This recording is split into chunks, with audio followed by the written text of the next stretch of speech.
दिग्विजय का खून का अर्नव के नाम पर टपकना। दिग्विजय मीठी को लेकर डाइनिंग टेबल पर बैठ जाता है और मीठी को दूध पिलाने लगाता है। कुछ देर में मुंह बनाते हुए मीठी दूध का ग्लास पूरा खत्म करती है तो दिग्विजय रुमाल से मीठी का मुंह पोंछते हुए महेंद्र की तरफ देखता है तो महेंद्र जी उसे ही देख रहे थे। दिग्विजय अंडस्को क्या हुआ काका, कुछ कहना चाहते हैं क्या? दिग्विजय महेंद्र जी को अपने तरफ देखते पाकर पूछता है। महेंद्र जी कैरी बैग से कार्ड निकाल कर दिग्विजय की ओर बढ़ाते हुए कहते हैं, अंडस्को वो मालिक, 1 हफ्ते बाद हमारी पोती की शादी है। अगर आप और मालकिन शादी में आकर हमारी पोती को अपना आशीर्वाद दे दे तो बड़ी कृपा होगी, हमारी बच्ची की जिंदगी शब जाएगी। दिग्विजय हैरानी से महेंद्र को देखते हुए, अंडस्को काका, आपकी पोती वही ना जिसकी आपने पिछले साल हमारे हॉस्पिटल में एडमिशन करवाया था डॉक्टर की पढ़ाई करने के लिए? महेंद्र जी अपना सार हिलाकर हाँ कहते हैं। दिग्विजय महेंद्र को हाँ में सर हिलाते देख और हैरान हो जाता है।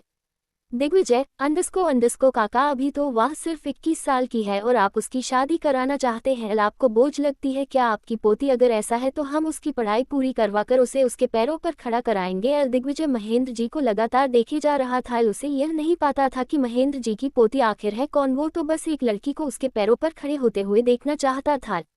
दिग्विजय की पूरी बात सुनने के बाद महेंद्र जी, अंडस्को नहीं मालिक, आप गलत समझ रहे हैं, हमारी पोती हमारे लिए कोई बोझ नहीं है, वो तो हमारे जिगर का टुकड़ा है, हमारे बेटे बहू की आखिरी निशानी है, हमारे जीने का इकलौता सहारा है, हम उसे अपने जान से भी ज्यादा प्यार करते हैं।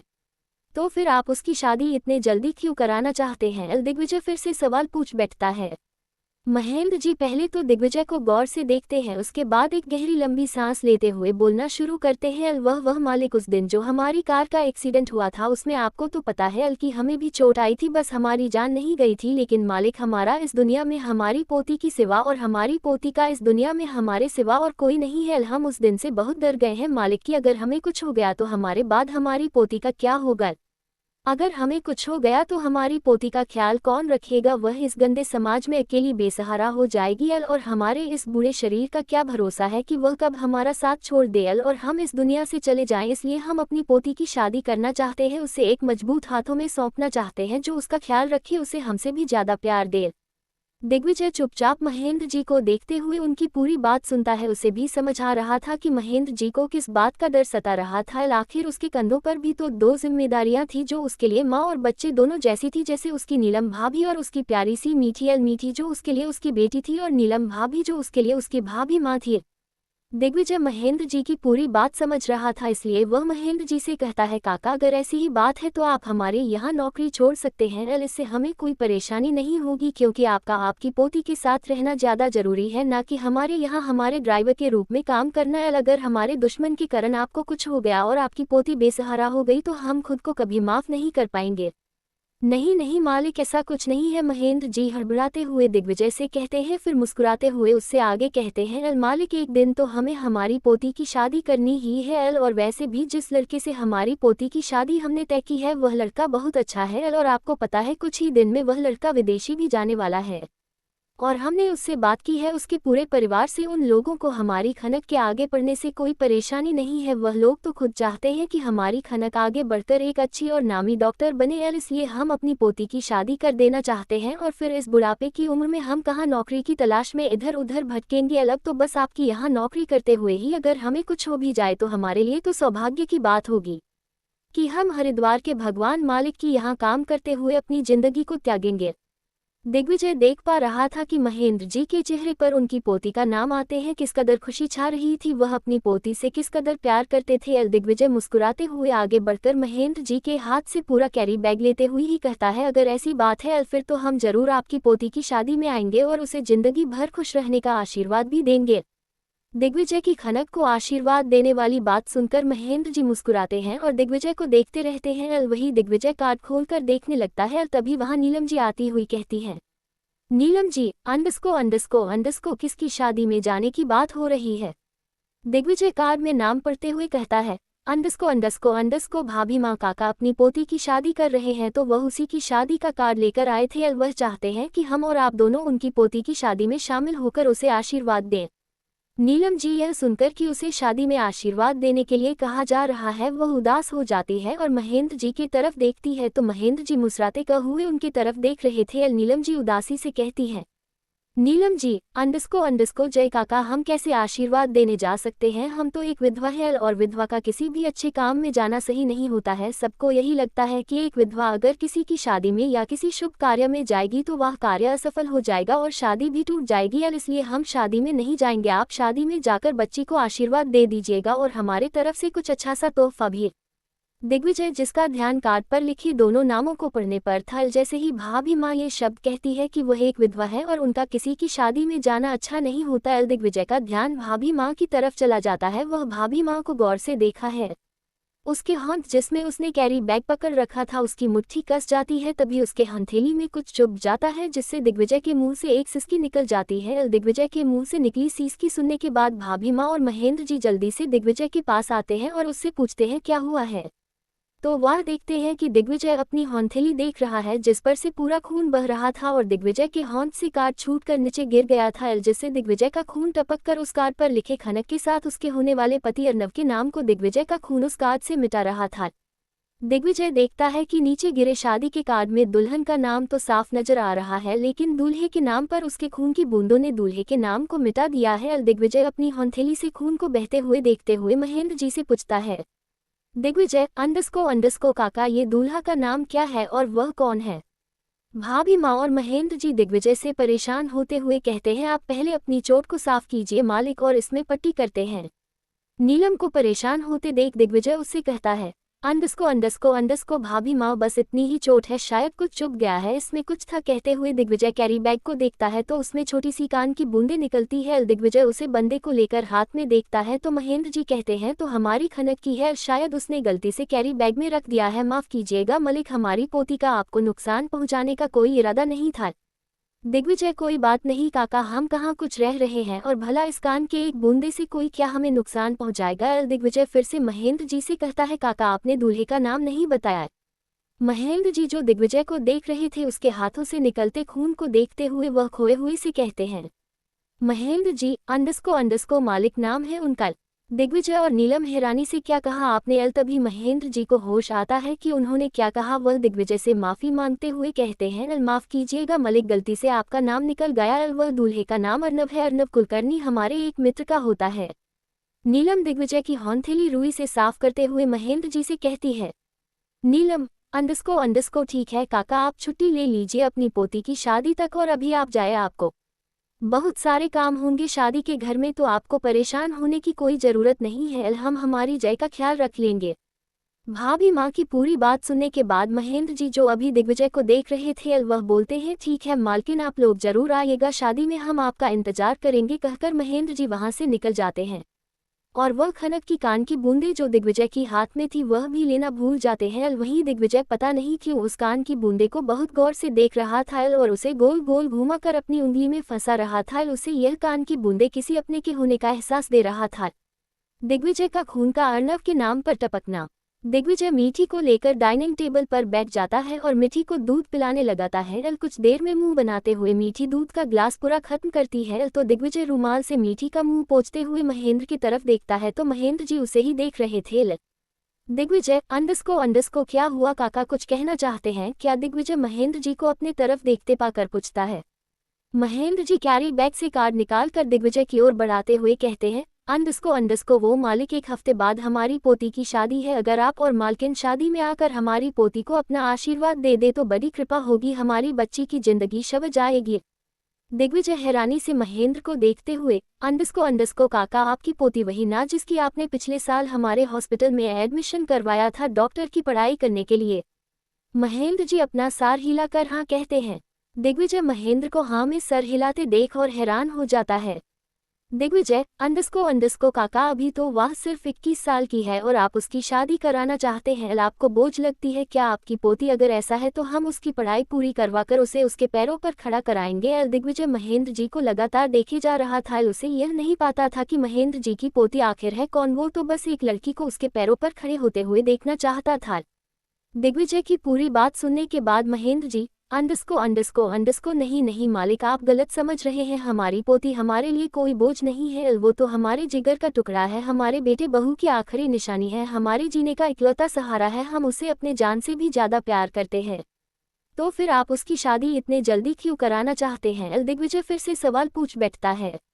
महेंद्र जी पहले तो दिग्विजय को गौर से देखते हैं, उसके बाद एक गहरी लंबी सांस लेते हुए बोलना शुरू करते हैं। वह मालिक, उस दिन जो हमारी कार का एक्सीडेंट हुआ था उसमें आपको तो पता है कि हमें भी चोट आई थी, बस हमारी जान नहीं गई थी, लेकिन मालिक हमारा इस दुनिया में हमारी पोती की सिवा और हमारी पोती का इस दुनिया में हमारे सिवा और कोई नहीं है। हम उस दिन से बहुत डर गए हैं मालिक कि अगर हमें कुछ हो गया तो हमारे बाद हमारी पोती का क्या होगा?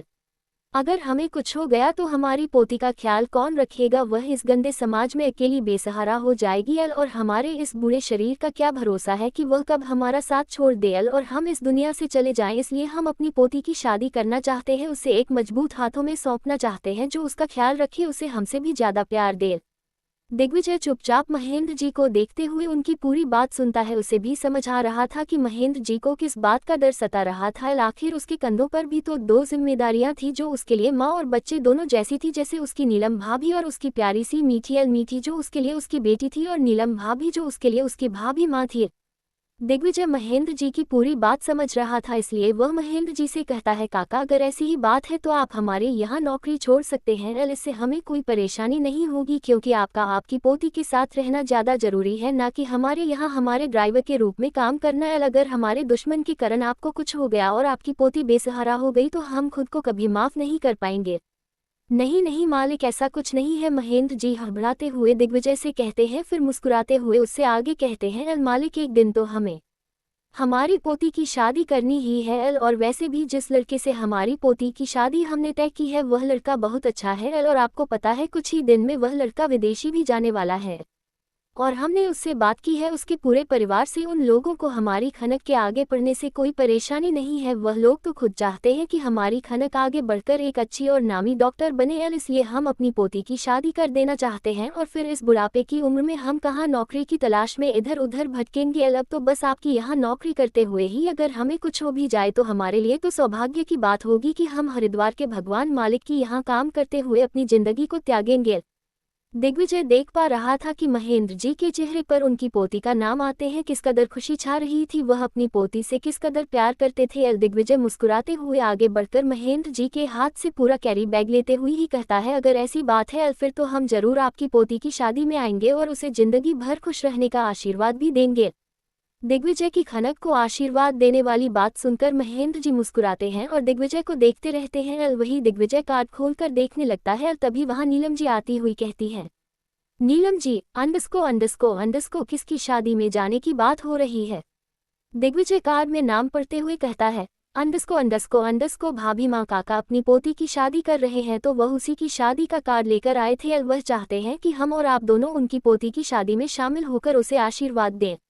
नीलम जी यह सुनकर कि उसे शादी में आशीर्वाद देने के लिए कहा जा रहा है वह उदास हो जाती है और महेंद्र जी की तरफ देखती है तो महेंद्र जी मुस्कुराते हुए उनकी तरफ देख रहे थे। नीलम जी उदासी से कहती है, नीलम जी अंडस्को जय काका हम कैसे आशीर्वाद देने जा सकते हैं, हम तो एक विधवा है और विधवा का किसी भी अच्छे काम में जाना सही नहीं होता है। सबको यही लगता है कि एक विधवा अगर किसी की शादी में या किसी शुभ कार्य में जाएगी तो वह कार्य असफल हो जाएगा और शादी भी टूट जाएगी, इसलिए हम शादी में नहीं जाएंगे। आप शादी में जाकर बच्ची को आशीर्वाद दे दीजिएगा और हमारे तरफ से कुछ अच्छा सा तोहफा भी। दिग्विजय जिसका ध्यान कार्ड पर लिखी दोनों नामों को पढ़ने पर था, जैसे ही भाभी माँ ये शब्द कहती है कि वह एक विधवा है और उनका किसी की शादी में जाना अच्छा नहीं होता, दिग्विजय का ध्यान भाभी माँ की तरफ चला जाता है। वह भाभी माँ को गौर से देखा है, उसके हाथ जिसमें उसने कैरी बैग पकड़ रखा था उसकी मुट्ठी कस जाती है, तभी उसके हथेली में कुछ चुभ जाता है जिससे दिग्विजय के मुंह से एक सिसकी निकल जाती है। दिग्विजय के मुंह से निकली सिसकी सुनने के बाद भाभी माँ और महेंद्र जी जल्दी से दिग्विजय के पास आते हैं और उससे पूछते हैं क्या हुआ है। तो वह देखते हैं कि दिग्विजय अपनी हथेली देख रहा है जिस पर से पूरा खून बह रहा था और दिग्विजय के हाथ से कार्ड छूटकर नीचे गिर गया था, जिससे दिग्विजय का खून टपककर उस कार्ड पर लिखे खनक के साथ उसके होने वाले पति अर्नव के नाम को दिग्विजय का खून उस कार्ड से मिटा रहा था। दिग्विजय देखता है कि नीचे गिरे शादी के कार्ड में दुल्हन का नाम तो साफ नजर आ रहा है, लेकिन दूल्हे के नाम पर उसके खून की बूंदों ने दूल्हे के नाम को मिटा दिया है। दिग्विजय अपनी हथेली से खून को बहते हुए देखते हुए महेंद्र जी से पूछता है, दिग्विजय अंडरस्को काका, ये दूल्हा का नाम क्या है और वह कौन है? भाभी माँ और महेंद्र जी दिग्विजय से परेशान होते हुए कहते हैं, आप पहले अपनी चोट को साफ कीजिए मालिक, और इसमें पट्टी करते हैं। नीलम को परेशान होते देख दिग्विजय उससे कहता है, अंडरस्को भाभी माँ, बस इतनी ही चोट है, शायद कुछ चुभ गया है, इसमें कुछ था। कहते हुए दिग्विजय कैरी बैग को देखता है तो उसमें छोटी सी कान की बूंदें निकलती है। दिग्विजय उसे बंदे को लेकर हाथ में देखता है तो महेंद्र जी कहते हैं, तो हमारी खनक की है, शायद उसने गलती से कैरी बैग में रख दिया है, माफ कीजिएगा मलिक, हमारी पोती का आपको नुकसान पहुंचाने का कोई इरादा नहीं था। दिग्विजय, कोई बात नहीं काका, हम कहाँ कुछ रह रहे हैं, और भला इस कान के एक बूंदे से कोई क्या हमें नुकसान पहुंचाएगा? दिग्विजय फिर से महेंद्र जी से कहता है, काका आपने दूल्हे का नाम नहीं बताया। महेंद्र जी जो दिग्विजय को देख रहे थे उसके हाथों से निकलते खून को देखते हुए वह खोए हुए से कहते हैं, महेंद्र जी अंडरस्को मालिक नाम है उनका। दिग्विजय और नीलम हैरानी से, क्या कहा आपने? तभी महेंद्र जी को होश आता है कि उन्होंने क्या कहा। वह दिग्विजय से माफी मांगते हुए कहते हैं, माफ कीजिएगा मलिक, गलती से आपका नाम निकल गया। वह दूल्हे का नाम अर्नब है, अर्नब कुलकर्णी हमारे एक मित्र का होता है। नीलम दिग्विजय की हौंथेली रुई से साफ करते हुए महेंद्र जी से कहती है, नीलम अंडरस्को ठीक है काका, आप छुट्टी ले लीजिए अपनी पोती की शादी तक, और अभी आप जाए, आपको बहुत सारे काम होंगे शादी के घर में, तो आपको परेशान होने की कोई जरूरत नहीं है, हम हमारी जय का ख्याल रख लेंगे। भाभी माँ की पूरी बात सुनने के बाद महेंद्र जी जो अभी दिग्विजय को देख रहे थे वह बोलते हैं, ठीक है मालकिन, आप लोग जरूर आइएगा शादी में, हम आपका इंतजार करेंगे। कहकर महेंद्र जी वहां से निकल जाते हैं और वह खनक की कान की बूंदें जो दिग्विजय की हाथ में थी वह भी लेना भूल जाते हैं। वहीं दिग्विजय पता नहीं क्यों उस कान की बूंदे को बहुत गौर से देख रहा था और उसे गोल गोल घुमाकर अपनी उंगली में फंसा रहा था। उसे यह कान की बूंदे किसी अपने के होने का एहसास दे रहा था। दिग्विजय और खनक वह सब अपना सर टेढ़ा कर इधर घुमाकर उधर घूमकर उस आदमी को देखने की कोशिश कर रहे थे। वह पैर जो रोल्स रॉयस से बाहर आई थी, वह 2-3 बार अपने पैर फ्लोर पैर टेप करता है, उसके बाद वह बाहर आता है, जिसे देखकर सभी की आंखें हैरानी से बड़ी हो जाती है। वह एक यही कोई 30 साल का आदमी होगा, उसने अपने चेहरे को मास्क से ढक रखा था, उसकी सिर्फ काली गहरी आंखें ही नजर आ रही थीं, लेकिन लड़कियों का कत्ल करने के लिए उसकी वो काली गहरी आंखें ही काफी थी। उस आदमी के आगे बढ़ते ही उसकी बॉडीगार्ड्स उसके दोनों साइड चलने लगते हैं। वह आदमी बीच में था, उसका एक हाथ पॉकेट में था और दूसरे हाथ में रोलेक्स घड़ी चमक रही थी। उसकी आंखें सिर्फ दिखाई दे रही थी, लेकिन आंखों में भी इतनी गहराई थी कि कोई भी उसमें डूब सकता था। वह आदमी जैसे जैसे चलकर दिग्विजय के करीब आ रहा था वैसे वैसे दिग्विजय की नजरें उस पर टिकती जा रही थी, और वहीं दिग्विजय की गोद में चढ़ी मीठी उस आदमी को देखकर शर्मा कर दिग्विजय के सीने में अपना मुंह छुपा रही थी। वह आदमी जैसे दिग्विजय के पास आता है, उसने जो हॉन्थ अपने पॉकेट में रखा था वह बाहर निकलता है और झट से दिग्विजय के पेट में उस हॉन्थ में पकड़े चाकू को घुसा देता है। दिग्विजय भी उतनी ही फुर्ती से मिठी को अपने पीछे कर लेता है, लेकिन वो चाकू दिग्विजय के पेट में घुस जाता है। हॉस्पिटल में चारों ओर लोग चीखने लगते हैं, चारों ओर अफरा तफरी मच जाती है। नीलम जय चीखते हुए उसके करीब आती है। अग्नि भी जल्दी से एक तेज मुक्का उस शख्स के चेहरे पर मरता है, लेकिन अग्नि का मुक्का उस शख्स के चेहरे पर लगने से पहले ही वो शख्स अग्नि का मुक्का हवा में ही रोक लेता है। दिग्विजय के बॉडीगार्ड उसके करीब आने की कोशिश करते हैं, लेकिन उस शख्स के बॉडीगार्ड दिग्विजय के बॉडीगार्ड को ऐसा करने नहीं देते हैं। मीठी दिग्विजय के पीठ से लगी रोने लगती है, लेकिन दिग्विजय ज्यों का त्यों खड़ा रहता है। तभी उस शख्स ने जो चाकू दिग्विजय के पेट में घुसाया था उसे खींचकर निकलता है, जिसे देख वहां मौजूद लोगों को काफी हैरानी होती है, क्योंकि उस चाकू में खून का एक बूंद नहीं था। सब हैरानी से उस शख्स को देखते हैं। तू अब तक नहीं सुधरा है साले, मेरी बेटी को रुला दिया, दिग्विजय उस शख्स से कहता है। दिग्विजय के इतना कहते ही वह शख्स अपने मुंह से मांस हटाकर दिग्विजय के गले लग जाता है। तूने मुझे कैसे पहचाना? वह शख्स दिग्विजय के गले लगे हुए कहता है। दिग्विजय मिठी के गाल प्यार से सहलाते हुए उसे चुप करवाता है और अग्नि को देता है और अपने सामने खड़े शख्स के पेट में एक मुक्का जड़ते हुए बोलता है, अंडस्को ये मेरी बेटी को रुलाने के लिए। वो शख्स अपने पेट को पकड़ते हुए कहता है, साले मैंने डराया मारा थोड़ी है, वो डर से रोने लगी है, लेकिन तेरी मार में आज भी वही दम है जो 5 साल पहले था जब हम साथ में पढ़ते थे। कहते हुए वह मुस्कुरा देता है। दिग्विजय उस शख्स को नीलाम से मिलवाते हुए कहता है, अंडस्को भाभी माँ, ये मेरा फ्रेंड है दिव्यांश ठाकुर, हम दोनों एब्रॉड में साथ में पढ़ाई करते थे। नीलम दिग्विजय के पेट में चाकू घुसते देख खुद भी डर गई थी, इसलिए वह बस हमें सर हिला देती है। अग्नि की गोद में मिठी बस दिव्यांश के हॉन्थ में पकड़े चाकू को ही देख रही थी, जिसे महसूस कर दिव्यांश चाकू ऊपर चाकू की नोक पर उंगली रख उसे ऊपर नीचे करके दिखाता है, तो मिठी उसे देख मुस्कुरा देती है। दिव्यांश बात को मिठी को देखकर कर रहा था, लेकिन उसकी नजरें नीलाम पर ही थी। दिग्विजय दिव्यांश से बात करते हुए डॉक्टर श्रेया के कैबिन में चला जाता है।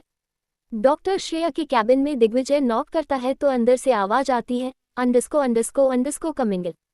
दिग्विजय नीलाम को अंदर भेज देता है। दिग्विजय नीलाम और मिठी को हॉस्पिटल उनकी चेकअप के लिए लेकर आया था। थोड़े ही देर में नीलाम और मिठी का चेकअप कर डॉक्टर श्रेया बाहर आती है और दिग्विजय को सब ठीक है बताती है, जिसके बाद दिग्विजय नीलाम और मिठी को अग्नि के साथ घर वापस भेजने के लिए कहता है। तो अग्नि दिग्विजय को दिव्यांश के साथ अकेले नहीं छोड़ना चाहता था, इसलिए वह उसके साथ रहना जरूरी है कहकर काली को बुलाने के लिए बोलता है। तो दिव्यांश खुद नीलाम और मिठी को घर छोड़ने के लिए कहता है, जिस पर दिग्विजय कुछ देर सोचने के बाद हाँ कह देता है, क्योंकि दिव्यांश दिग्विजय का दोस्त रह चुका था। जिसके बाद दिव्यांश नीलाम और मिठी को लेकर चला जाता है। रात के करीब 11 बजे के समय दिग्विजय का हॉस्पिटल उसका केबिन। नीलम दिग्विजय को कॉल करती है। जब दिग्विजय अपनी कोई फाइल पढ़ रहा था, दिग्विजय अपना फोन देखता है तो उसमें भाभी माँ नाम फ्लैश हो रहा था। दिग्विजय फोन उठाता है और बोलता है अंडरस्को हेलो भाभी माँ, आप अभी तक सोए नहीं? नीलम अंडरस्को दिग्विजय के सवाल पर आप भी तो अभी तक घर नहीं आए हैं, तो हम कैसे सो जाएं? आप अभी जो भी काम कर रहे हैं उसे छोड़िए और घर आइए, हम आपका इंतजार कर रहे हैं। दिग्विजय जी भाभी माँ बोलकर अपने डेस्क पर पड़े कुछ फाइल्स उठाता और केबिन से निकलने लगता है। अग्नि जो हॉस्पिटल में ही था वह दिग्विजय को केबिन से निकलते देख वह भी उसके पीछे हो लेता है। वह दिग्विजय के पास आते हुए पूछता है, भाई आपका सारा काम हो गया है? दिग्विजय नहीं, कुछ फाइल्स अभी बाकी है तो वह लेकर घर जा रहा हूँ, भाभी माँ ने घर जल्दी बुलाया है। नीलम जो अभी फोन पर ही थी वह कुछ याद करते हुए दिग्विजय से कहती है, जय हम आपको एक बात तो बोलना भूल ही गए। दिग्विजय जी भाभी माँ कहिए। नीलम दिग्विजय से अंडरस्को जय काका की पोती की शादी है, उन्हें पैसों की जरूरत हो सकती है, तो क्या आप घर आने से पहले काका के घर जाकर उन्हें कुछ पैसे दे आएंगे? दिग्विजय जो अभी हॉस्पिटल के बाहर ही निकल रहा था वह नीलम की बातें सुनकर रुक जाता है। फिर कुछ देर सोचने के बाद नीलम से कहता है, अंडरस्को भाभी माँ बोलिए कितने पैसे देने हैं? नीलम यही कोई 10 लाख दे दीजिए। दिग्विजय बिना कोई सवाल किया बोलता है, ठीक है भाभी माँ, हम पैसे देकर सीधे घर आते हैं, कहकर दिग्विजय को डिस्कनेक्ट कर देता है। दिग्विजय अग्नि जो कार का डोर खोले खड़ा था उसमें बैठ जाता है और अग्नि को महेंद्र जी के घर जाने के लिए बोलता है। अग्नि भी कार स्टार्ट कर महेंद्र जी के घर की तरफ कार मोड़ लेता है। कुछ देर के बाद महेंद्र जी के घर के बाहर दिग्विजय की कार आकर रुकती है। उसे अपने दिल में एक अजीब से हलचल होती हुई महसूस होती है, जिसे वह समझ रहा था लेकिन फिर भी नजरअंदाज कर रहा था। वह अग्नि को चेक देते हुए कहता है, अंडरस्को अग्नि, यह जाकर काका को दे आओ। अग्नि कार का डोर खोलकर बाहर निकलता है और दिग्विजय के हाथ से चेक लेकर महेंद्र जी के घर की तरफ जाने लगता है। अभी अग्नि कुछ कदम ही आगे बढ़ा होगा कि दिग्विजय उसे आवाज देते हुए कहता है, अंडरस्को अग्नि, एक मिनट रुको। अग्नि दिग्विजय की आवाज सुनकर रुक जाता है तो दिग्विजय खुद कार से बाहर आकर अग्नि के हाथ से चेक लेते हुए कहता है, अंडरस्को तुम रहने दो, हम काका को खुद देकर आते हैं। दिग्विजय महेंद्र जी के घर की तरफ बढ़ जाता है। दिग्विजय महेंद्र जी के घर का डोर बेल बजाता है तो वही अंदर खनक जो किचन में काम कर रही थी वह महेंद्र जी को आवाज देते हुए कहती है, अंडरस्को दादू देखो कोई है बाहर, अभी इस वक्त कौन आया होगा? लेकिन खनक को उसके जवाब में महेंद्र जी की कोई आवाज नहीं आती है। खनक जो अभी किचन में अपने लिए खाने को कुछ बना रही थी, जब उसे महेंद्र जी की कोई आवाज नहीं आती है तो खनक अपने हथेली को अपने सर के पास पसीने जैसा पूछते हुए कहती है, हमें ही सारा काम करना पड़ता है, दादू तो कुछ सुनते ही नहीं है। अब इस छोटी सी नन्ही सी जान कितना कुछ संभाले। अभी पता नहीं इतनी रात को कौन आ गया है, जाकर देखती हूँ, अगर कोई बिना बात की डोरबेल बनाकर भागा होगा ना तो अभी उसे मारूंगी मैं डंडे से, कहते हुए खानक वहां से बाहर जाने लगती है। लेकिन खानक जो कि किचन में पकोड़े तलने के लिए प्याज काट रही थी, उसके आंखों में प्याज का झांस लगने से आंखों से आंसू गिर रहे थे और वह आंख भी प्रॉपर नहीं खोल पा रही थी। वह फिर भी टटोलत हुए किचन से बाहर आकर डोर की तरफ जाती है और डोर खोल देती है। सामने दिग्विजय जो पीछे अग्नि को देखने के लिए मुड़ा हुआ था वह डोर खुलते ही उस ओर देखता है। खनक दिग्विजय के सीने से लगी। खनक आवाज देते हुए कहती है, अंडरस्को हेलो कौन है बोलो। लेकिन उसे जब कोई आवाज नहीं आता है तो वह आगे बढ़कर टटोलते हुए खुद से कहती हुई आगे बढ़ती है, ये पड़ोसी के बच्चे भी, इनको रात को भी चैन नहीं, डोरबेल बजाकर भाग रहे हैं, एक बार पता चल जाए किसके घर के बच्चे हैं फिर बताती हूँ। खनक खुद में बड़बड़ाती हुई जाकर दिग्विजय के सीने को छू लेती है। खनक जिसके आंखों में प्याज की झांस की वजह से जलन होने से नमी दिख रही थी और आंखों पर हल्की नमी होने से खनक को बहुत ही मासूम दिखा रही थी। एक पल दिग्विजय के दिल से आवाज आए जैसे आगे बढ़कर खनक को अपने सीने से लगा ले। दिग्विजय खनक के चेहरे पर खोसा गाया था, माथे पर लगा हल्दी और बेसन का घोल, आंखों में पानी जो आंखों में किसी मोती की तरह चमक रही थी। चांदनी रात में उस चांद की रोशनी में खनक का चेहरा उस चांद की तरह ही दमक रहा था। दिग्विजय अपने सामने आंखें मलती खनक को देख रहा था, लेकिन दिग्विजय के मुंह से कोई आवाज नहीं निकल रही थी। खनक अभी इतनी प्यारी और मासूम नजर आ रही थी कि दिग्विजय का दिल बार बार उससे खनक को अपनी बाहों में भरने के लिए बोल रहा था, लेकिन दिग्विजय अपने दिल में उमड़ते जज्बातों को और खुद को कंट्रोल करते हुए खनक से कहा, दिग्विजय अंडस्को महेंद्र काका घर पर है क्या? खनक, जिसने आज तक दिग्विजय की आवाज नहीं सुनी थी और उस दिन गायत्री के महल में सुनी भी थी, तो गुस्से भरी आवाज जिसमें दिग्विजय उसके पिता पर चिल्ला रहा था, इसलिए दिग्विजय की आवाज खनक न पहचानते हुए कहती है, खनक अंडस्को आप कौन हैं और मेरे दादू से आपको इतनी रात को क्या काम है? दिग्विजय खनक को रहा था, जो आंखें तो सही से नहीं खोल पा रही थी लेकिन फिर भी सवाल कर रही थी कि वह उसके दादू से इतनी रात को मिलने क्यों आया है। दिग्विजय अपनी भारी आवाज में कहता है, दिग्विजय अंडस्को हम दिग्विजय रावत है जिसके यहाँ आपके दादू काम करते हैं, हम उनसे मिलने आए हैं, कुछ जरूरी काम है, क्या आप उन्हें बुला सकती हैं बाहर? दिग्विजय ने अभी इतना ही कहा था कि उसे पीछे से महेंद्र जी की आवाज सुनाई देती है, जो सीढ़ियों से नीचे आते हुए कह रहे थे, महेंद्र जी अंडस्को खनक बेटे आप इस वक्त हमें क्यों बुला रही है और आप अभी तक क्या कर रही है, सोए नहीं है आप?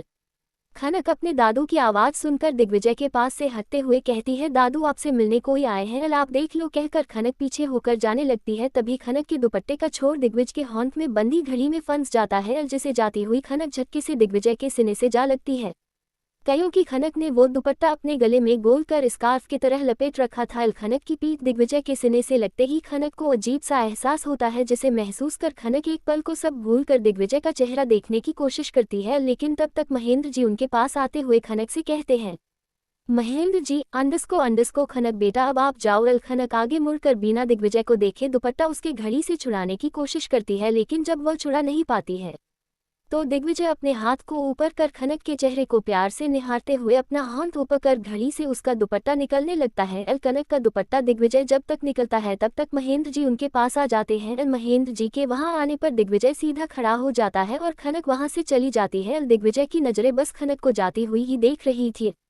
अग्नि, जो दिग्विजय और खनक से थोड़ी दूरी पर खड़ा था, वह खनक को देखने के बाद अपने दिमाग पर जोर डालते हुए सोचता है कि उसने खनक को कहाँ देखा है। तभी उसे याद आता है तो वह खुद से कहता है, अग्नि अंडस्को ये तो वही लड़की है ना जो भाई के साथ उस दिन मंदिर के घाट में थी। भाई इसे गोद में उठकर बाहर लेकर आए थे घाट से, तो ये काका की पोती है और इसकी शादी भी होने वाली है। काश यह मेरी भाभी बनती। उस दिन इसके भाई के साथ होने पर जो सुकून भाई के चेहरे पर थी वह भी इनके साथ होने से नजर आ रही है। फिर अपना सर ऊपर आसमान की तरफ देखते हुए कहता है, अग्नि अंडस्को इसकी शादी होने वाली है। अगर मेरे भाई इसे पसंद करते हैं तो किसी भी तरह से इसका दूल्हा इसे छोड़कर भाग जाए या फिर भगवान जी वो मर ही जाए। फिर अग्नि अपने दोनों गाल बारी बारी से छूते हुए कहता है, सॉरी भगवान जी, ऐसे किसी की मरने की दुआ नहीं मांगनी चाहिए, लेकिन अगर मेरे भाई इसे पसंद करते हैं तो इसकी शादी मेरे भाई से ही हो, चाहे उसके लिए आपको इसके होने वाले दूल्हे को मारना हो क्यों ना पड़े। किसके बाद यह मेरे भाई से शादी कर ले। अग्नि अपने मन में दिग्विजय और खनक को लेकर अलग ही खिचड़ी पका रहा था। महेंद्र जी दिग्विजय को देखने के बाद कहते हैं, अंडस्को मालिक आप यहाँ? वह भी इस वक्त महेंद्र जी के इतने कहते ही दिग्विजय अपनी पॉकेट से वह चेक निकालकर महेंद्र जी को देते हुए कहता है, दिग्विजय अंडस्को काका, ये चेक भाभी माँ ने आपको देने के लिए कहा है, शादी में आपकी काम आएगी। लेकिन मालिक इसकी कोई जरूरत नहीं थी, बस आप और मालकिन आकर मेरी बच्ची को आशीर्वाद दे देते वही बहुत होता। महेंद्र जी दिग्विजय के होंठ में पकड़े चेक को देखते हैं लेकिन लेने की हिम्मत नहीं कर पाते हैं। दिग्विजय थोड़ी शक्ति से महेंद्र जी से कहता है, अंडस्को भाभी माँ ने दिया है काका, आप भाभी माँ को मना नहीं कर सकते, लीजिए। महेंद्र जी दिग्विजय के हाथ से चेक लेते हुए कहते हैं, शुक्रिया मलिक, और आप और मालकिन शादी जरूर शामिल होना। कहते हुए महेंद्र जी अपने होंठ जोड़ लेते हैं। दिग्विजय हल्का सा मुस्कुराकर एक बार अंदर की ओर देखता है, जीस और खनक गई थी। फिर वो वहां से जाने के लिए मुड़ जाता है। दिग्विजय अपने मन में, तुम काका की पोती हो और अब तो तुम किसी और की अमानत हो, क्या उस दिन तुम्हारा मिलना सिर्फ एक इत्तेफाक था? फिर दिग्विजय खुद के सवाल का खुद ही जवाब देते हुए, अंडस्को इत्तेफाक ही था, इसलिए तो तुम बस कुछ पल के लिए मिली और अब किसी और की अमानत बनकर हमेशा के लिए दूर जा रही है। दिग्विजय के मन में बहुत कुछ चल रहा था जिसे अभी वह खुद समझ नहीं पा रहा था। बड़बोला अग्नि। रावत मैंशन। नीलम, जिसे नींद नहीं आ रही थी, वह रावत मैंशन के दरवाजे पर आकर अग्नि और दिग्विजय का इंतजार करने लगती है। तभी दिग्विजय की कार आकर मैंशन के दरवाजे पर रुकती है। दिग्विजय उसमें से बाहर आता है और मैंशन के अंदर जाने लगता है। नीलम देखती है कि अग्नि कार लेकर वापस पार्किंग में लगाने के लिए चला गया है, तो नीलम दिग्विजय के पीछे जाते हुए कहती है, अंडस्को जय आप जाकर हाथ मुंह धोकर आए, मैं खाना लगती हूँ। उतने में अग्नि भी मेंशन के अंदर आता हुआ नजर आता है, तो नीलम उससे भी यही कहती है, अग्नि जाओ जाकर हाथ मुंह धोकर आओ, मैं खाना लगा रही हूँ। अग्नि और दिग्विजय दोनों ही हाँ में सर हिलाकर वहां से चले जाते हैं। नीलम भी जाकर खाना गर्म करने लगती है दोनों के लिए, क्योंकि इस वक्त मेंशन में कोई भी सर्वेंट मौजूद नहीं था, क्योंकि रात के 10 बजे के बाद नीलम सभी सर्वेंट्स को सोने जाने के लिए कह देती है, क्योंकि सभी दिन भर काम करने की वजह से थक जाते हैं, इसलिए उन्हें भी आराम करने की जरूरत होती है। रात 10 बजे के बाद का कोई भी काम नीलम खुद से ही करती है। नीलम खाना गर्म करके डाइनिंग टेबल पर लाकर खाना रखने लगती है, तभी अग्नि और दिग्विजय दोनों ही आकर डाइनिंग टेबल पर अपने अपने चेयर पर बैठ जाते हैं। नीलम दिग्विजय को खाना परोसकर अग्नि को खाना परोसती है और उन दोनों के सामने ही चेयर पर बैठ जाती है। दिग्विजय पहले निवाला खाने के साथ नीलम से पूछता है, अंडस्को भाभी माँ मीठी कहाँ है। नीलम अग्नि की कटोरी पर सब्जी रखते हुए दिग्विजय के सवाल का जवाब देती है, अंडस्को मीठी सो रही है जय। दिग्विजय खाना खाते हुए नीलम से कहता है, अंडस्को भाभी माँ, मैंने आपको कितनी बार कहा है कि आप भी सो जाया कीजिए, एल हम दोनों का इंतजार करते रहती हैं आप, एल हम दोनों को काफी टाइम लग जाता है आने में। नीलम दिग्विजय के बालों को बिगाड़ते हुए कहती है, अंडस्को आप और अग्नि दोनों हमारे बच्चे जैसे हैं, और जब तक बच्चे घर नहीं आ जाते एक माँ कैसे अपने बच्चों को खाना खिलाए बिना आराम से जाकर सो सकती है। दिग्विजय और अग्नि दोनों मुस्कुराते हुए अपना खाना खत्म करने लगते हैं, तभी नीलम अग्नि को देखते हुए कहती है, अग्नि कुछ हुआ है क्या बेटा, आप पिछले एक हफ्ते से सही से किसी से बात नहीं कर रहे हैं, खाना पीना कुछ भी नहीं हो रहा है आपका, सही से कोई बात है तो हमें बताएं। नीलम की बात सुनने के बाद दिग्विजय अग्नि को देखने लगता है और अपना हाथ धोते हुए अग्नि से कहता है, अंडस्को अग्नि कोई बात है क्या जो तुम्हें परेशान कर रही है, अगर ऐसा है तो तुम बता सकते हो। अग्नि दिग्विजय को देखते हुए कहता है, अंडस्को नहीं भाई, ऐसा कुछ नहीं है, बस वह आपका जो एक्सीडेंट पापा ने करवाया था बस उसी में हमारा ध्यान लगा हुआ है कि फूफा जी और बुआ का एक्सीडेंट होने के बाद भी आपने पापा को छोड़ दिया, लेकिन उसके बाद भी पापा आप लोगों के साथ ऐसा करना चाहते हैं, तो बस हमारा मन खराब हो गया था। उस एक्सीडेंट को देखकर हम डर गए थे भाई कि कहीं अगर भाभी माँ और आपको कुछ हो गया तो हम एक बार फिर से अनाथ हो जाएंगे। एल आपको तो पता है कि हमें और गायत्री को जन्म देने के बाद माँ हमें छोड़कर चली गई थी, बुआ जी ने हमें पाल पोस कर बड़ा किया, लेकिन पापा की वजह से हमने हुआ और फूफा जी को खो दिया। उस वक्त हमें ऐसा लगा था कि हम सच में अनाथ हो गए थे, लेकिन भाभी माँ ने जो हमें प्यार दिया इससे हमें ऐसा लगा ही नहीं कि हमारे सर से माँ आंचल कभी हटा है। लेकिन उस दिन जब आपका और भाभी माँ का एक्सीडेंट होते हमने देखा तो सच मानिए भाई हमें ऐसा लगा कि एक बार फिर से हम अनाथ हो जाएंगे, लेकिन उस भगवान की कृपा थी कि आपको और भाभी माँ को कुछ नहीं हुआ और आप दोनों ही हमारे पास है। कहते हुए अग्नि की आंखों से आंसू का एक बूंद दिग्विजय के हाथों में गिर जाता है।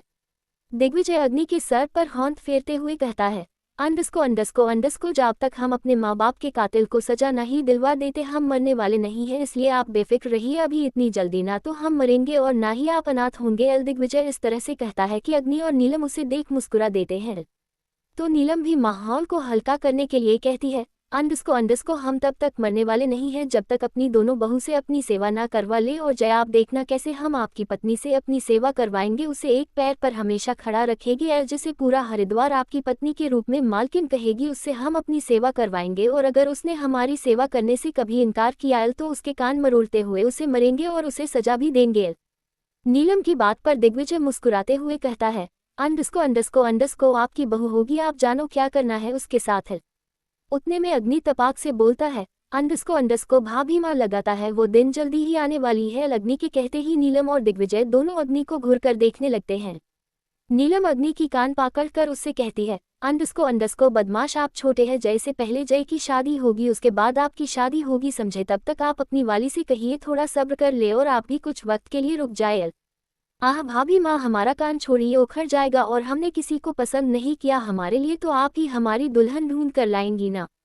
हम तो भाई के बारे में बोल रहे थे, अल भाई पसंद करते हैं महेंद्र काका की पोती को जिसकी शादी होने वाली है। अग्नि अपना कान नीलाम से छुड़ाते हुए एक ही सांस में सब बोल जाता है। अग्नि के मुंह से दिग्विजय का महेंद्र जी की पोती खनक को पसंद करने वाली बात सुन नीलाम के होंठ अग्नि के कान से हट जाते हैं, तो वहीं दिग्विजय जो अपने कमरे की तरफ जाने के लिए कुछ कदम आगे बढ़ा ही था उसके कदम रुक जाते हैं और वह पीछे पलटकर अग्नि को हैरान नजरों से देखने लगता है। लेकिन जब अग्नि को होश आता है कि उसने नीलाम और दिग्विजय के सामने क्या कह दिया है तो वो जल्दी से अपने चेयर से उठकर वहां से भाग जाता है। दिग्विजय अपने जगह पर खड़ा अग्नि के कहे शब्द को सोच रहा था कि उसने अभी क्या कहा है। नीलम दिग्विजय के पास आकर उसके गाल को छूते हुए उससे कहती है, अंडस्को दिग्विजय, अभी जो अग्नि ने कहा क्या वो सच है? अगर ऐसा है तो अभी महेंद्र काका की पोती की शादी हुई नहीं है। हम काका से आपके बारे में बात करेंगे। हमें यकीन है काका मना नहीं करेंगे। दिग्विजय छोटी सी मुस्कान के साथ नीलम के होंठ पर अपना होंठ रख उससे कहता है, अंडस्को भाभी माँ, ऐसा कुछ नहीं है। अग्नि को जरूर कोई गलतफहमी हुई है और वैसे भी हमारी सगाई आपकी बहन इसिका से हो चुकी है, क्या आप भूल गई? दिग्विजय नीलम से इतना कहकर उसके हाथ अपने गाल से हटाकर वहां से अपने कमरे की ओर जाने लगता है। तभी उसे नीलम की कही बात सुनाई देती है। नीलम दिग्विजय से कहती है, अंडस्को, अगर आप महेंद्र काका की पोती को पसंद करते हैं तो हम खुद पापा से बात करेंगे और आपकी और इशिका की सगाई को रद्द करने के लिए कहेंगे। नीलम की बातें सुनकर दिग्विजय पीछे मुड़कर नीलम को देखते हुए कहता है, अंडस्को भाभी माँ, हम ऐसा कुछ नहीं चाहते हैं क्योंकि यह पापा ने तय किया था। और रही बात हमारी पसंद की, तो हमने अपनी जिंदगी में सिर्फ एक को पसंद किया है और वह हमें कभी नहीं मिल सकती है, यह आपको भी अच्छे से पता है, कहकर दिग्विजय अपने कमरे की ओर चला जाता है। नीलम दिग्विजय को जाते हुए देखते हुए खुद से कहती है, अंडस्को जय, अगर आप काका की पोती को पसंद करते हैं तो एक बार हमसे कहिए तो सही, हम आपकी पसंद को आपका बनाने के लिए कुछ भी करेंगे। लेकिन आपको इस तरह से घुटकर जीते हुए देखना ये हमसे नहीं होगा। हम जानते हैं आप इशिका के साथ इस रिश्ते को सिर्फ इसलिए निभा रहे हैं क्योंकि इशिका हमारी बहन है और पापा ने आपकी और इशिका की शादी का वचन दिया है हमारे पापा को। लेकिन दिग्विजय, पापा जी का वचन आपकी खुशी से बढ़कर नहीं है। अगर आप ही कभी खुश नहीं रहेंगे तो ऐसे वचन को निभाकर क्या करेंगे? कल काका की पोती की हल्दी की रस्म है, हम कल ही महेंद्र काका से बात करते हैं। नीलम खुद से कहते हुए अपने कमरे की ओर चली जाती है।